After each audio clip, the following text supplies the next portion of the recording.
Hi guys, welcome back to my channel, Trucking with rowan.metztli. I'm back today with a update on my Phase 2 training.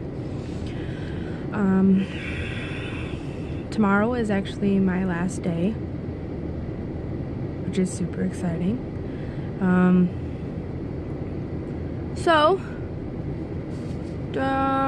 Where to start? I kind of just whipped my phone out to take this video, and I'm very poorly prepared. So last week, starting Monday, I began my training with my second Phase 2 trainer, and he was a total upgrade from the first trainer that I had. With my first trainer, I was with him out on the road for 8 days, out for a total of 10.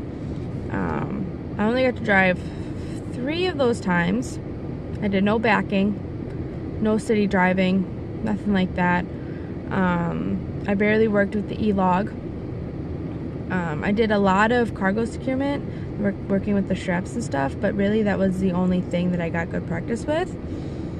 So since last week Monday, today is Tuesday, and I missed Tuesday last week, so I've been with my new trainer for 6 days now, and I'm almost done with my 5, they're not solo loads, but 5 loads where I go through, do the e-log by myself, go through and get the paperwork signed by the consignees. I go through and do the end of the day paperwork. I go through and uncouple the tractor and trailer, pre-trip, a lot of driving, and securing loads, getting pictures sent in.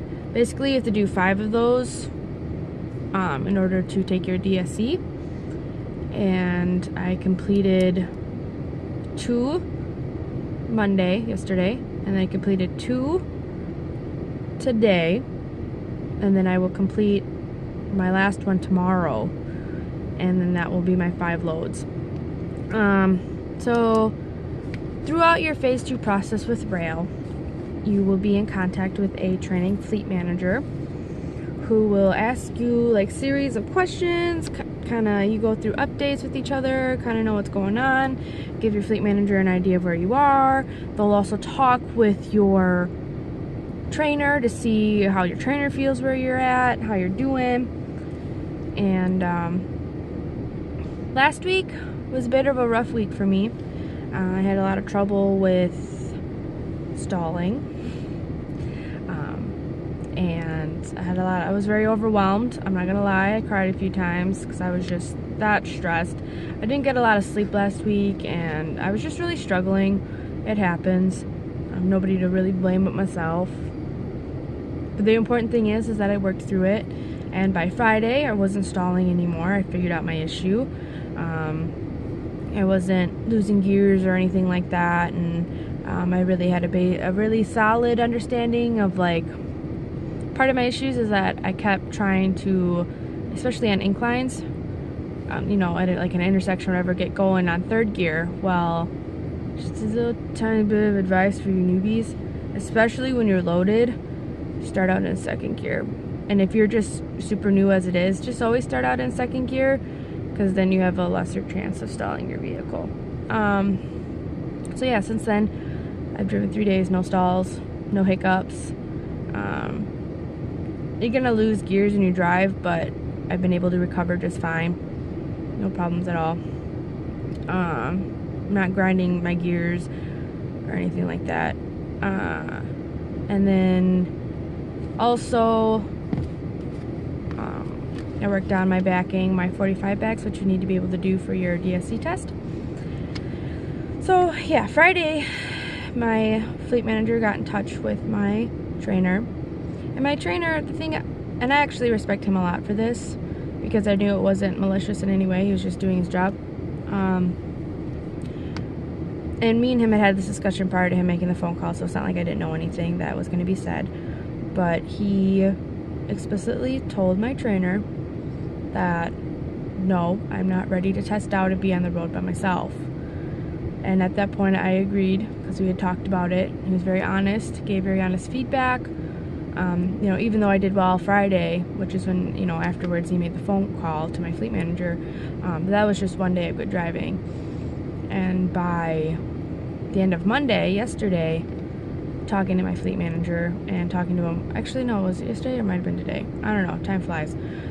Either yesterday evening or today, he got in touch with my fleet manager and he told him she's ready. The only thing I left that I really want to work with her on in our last couple days together is map reading. You know, in case your co-pilot goes down or your GPS goes down, and you need to be able to check your routes, which you should be anyways, because GPSs are not always reliable. They might try to take you on a no truck route or one of those prohibited roads, or bring you across a road that has a bridge that is got a less than 13.6 clearance range. So, but otherwise he said that he's confident and he thinks that I'm ready, which is really made me feel really good, especially how much trouble I was having last week. I really got in my head, kind of let my personal business kind of get to me, but I told myself Thursday evening into Friday morning, I was like, you're gonna do this, Rowan. You're gonna do it. You're gonna pass. You're going to take your DSC next week, and there's nothing that's gonna stand in your way. And I kept that positive attitude, and here we are. I would be testing out tomorrow if it weren't for the fact that I have to finish up those 5 loads. So it's more of a matter of technicality at this point. So that's great. I cannot wait, because as soon as I test out, I get assigned my own truck.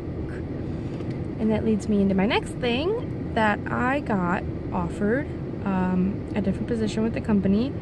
I got offered a over-the-road dedicated route, which is pretty good for somebody who's not even ever done any solo runs. So basically, I will be gone, you know, a week at a time, home on the weekends. I will be, like, I'll have, like, the same customers. My loads ship out of Michigan, and I go down into Wisconsin, Minnesota, Nebraska, Iowa, South Dakota, sometimes into Indiana, Lower Michigan. And yeah, I will be also assigned a van truck instead of a specialized flatbed, which I'm qualified to drive because I've taken the cargo securement courses and all that.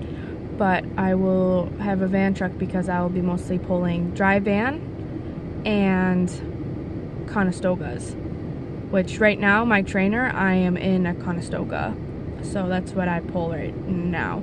My previous trainer, my first one, he was Curtainside. And I had expressed to them like a week or two ago that I was interested in doing Curtainside because I actually really liked it. It cuts your cargo securement pretty much in half. Basically, all you utilize are straps. And straps are really easy when you know what you're doing. And I really liked it. And it's basically the same thing with the Conestoga. Basically just straps. So that's pretty fucking cool that happened.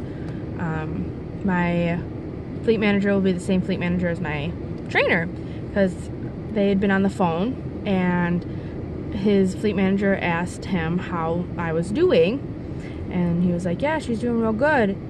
And next thing I know, he's like, okay, yeah, I'll ask her. Real quiet because I was driving and he was in the passenger seat. He got off the phone and I looked at him. I was like, who's that? What's going on? Am I in trouble? And he's like, no. And he kind of gave me the details behind this dedicated route, and he's like, it's a good opportunity, you know, you should take it. And I was like, oh. So I thought on it for like a day and kind of got more details surrounding it. I actually talked to that particular fleet manager today, and I decided that to accept the offer. The thing about this route is that it's there's not a lot of wiggle room like there would be with just regular national over the road. So it's like run, run, run, go, go, go. You don't have time. Like, all you have time for are your resets and your brakes. Otherwise, like, you need to be on the road. You got to get going. Make sure you're micromanaging your time really well. But, like, there are multiple stops, so I get bonuses after the first stop for each one.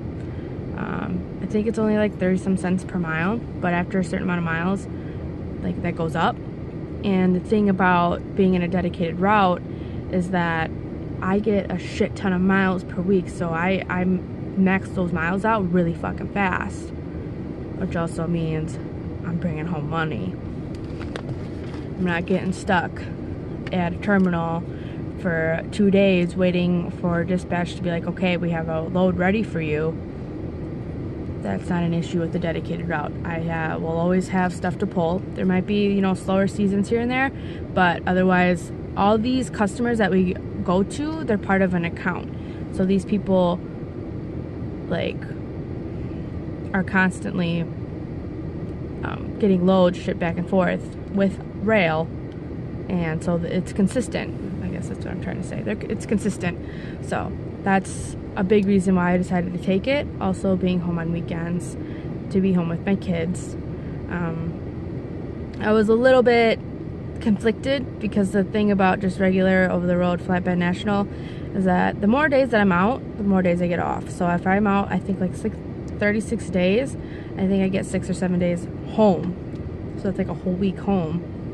And I really was looking forward to that, but at the end of the day, I think that this might be a better option because then my kids can see me more regular.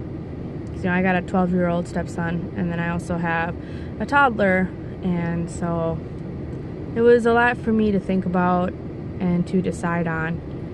And that leads me into my next topic. I want to touch on home time, family time, things like that. Let me look at my handy-dandy notebook, wherever the heck I wrote. Alright, so home time. Your home time is very important, especially if you have family. And you want to make sure that when you know, go to apply for jobs like these, go through the GYCDL, understand what fleet it is that you're going to be going into, whether it's local, it's over the road dedicated, it's, you know, national, regional, you know, 7 days on, 7 days off, 11 on, 3 off, whatever the case. You need to make sure that you know what it is exactly that you are going for, because home time becomes a big priority and very important, and especially when you got kids at home or a spouse that wants to stop fucking calling me. You want to make sure that you plan appropriately. So yeah, when my stepson found out that I might be taking on this position that was offered and I might be home on weekends, he was ecstatic, and that played a pretty big factor in me taking this position, because I know he was pretty upset about me being gone for so many days in a row.